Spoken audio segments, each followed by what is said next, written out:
Lightning and Mater were having a good time on their road trip when Mater announced that a storm was on its way.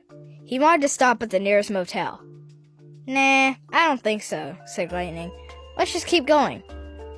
A short while later, it started to pour down rain. "Just don't say it," Lightning said, knowing Mater was right. The friends soon came upon an eerie-looking hotel with a spooky car waiting outside. "Perfect," Lightning said, happy they could get out of the rain. But Mater wasn't happy. He was scared. The spooky car who worked at the hotel greeted Lightning and Mater and offered them a room for the night. Mater shuddered. This place gave him the creeps. By the time they got to their room, he was ready to leave. There were cobwebs, a flickering chandelier, and sinister-looking shadows. "This place is fine," said Lightning. Mater disagreed. "I'm keeping the light on," he said. "Well, suit yourself. I'm sleeping like a rock tonight," Lightning replied. Except Lightning didn't sleep like a rock. He remained wide awake as Mater drifted off into a deep slumber. Lightning's eyes darted around the room as he heard spooky sounds. Something scratched at the window. Was it a tree branch or something else? Then he heard strange laughter from far away. "Gah!" explained Lightning. Mater, the tow truck wouldn't budge. Lightning reluctantly left the room to investigate. Lightning rolled past the reception desk. There was no sign of the creepy car who had greeted them.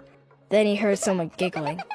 "Hello? Is anybody there?" Lightning called out. Driving down another hallway, he noticed strange statues and peculiar paintings on the wall. Their eyes seemed to follow him. At last, Lightning turned a corner and saw two small, identical compact cars floating in midair. "McQueen," they said in unison. "Come race with us." "Ah!" Lightning screamed as he raced away from the twin cars. Their laughter echoed behind him as he escaped down a dark corridor. When he rounded the corner, he saw an elevator at the end of the hall. The door slowly opened, unleashing a sea of green antifreeze. Lightning screamed again as he backed up, revved his engine, and took off. After escaping the antifreeze, Lightning found himself at the door of a banquet hall. He pushed through and encountered a strange and terrifying sight. Ghost cars dancing to pipe organ music. "Shall we dance?" asked one of the ghost cars. "Whoa!" Lightning shouted as he zoomed out of the room. He raced down another hallway until he felt a presence behind him.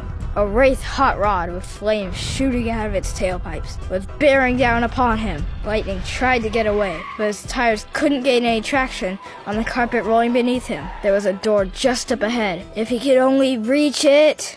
Finally, Lightning shot through the door and found himself back in his room. Mater was still fast asleep. Exhausted, Lightning was about to close his eyes when an alarm went off. "Woo, buddy!" Mater said. "I slept better than a snowplow on the 4th of July. Lightning just stared at his friend as Mater added, "You sure were right about this place. You can pick the stops every time from here on out." "No, no, no, no, no, no, no, never again!" exclaimed Lightning.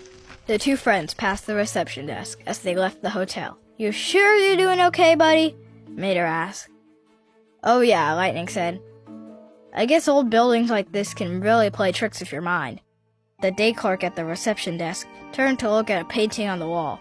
The car in the painting was the same car who had greeted Lightning and Mater the night before. "Have you been messing with the guests again, Randy?" the day clerk asked. The creepy car emerged from the painting and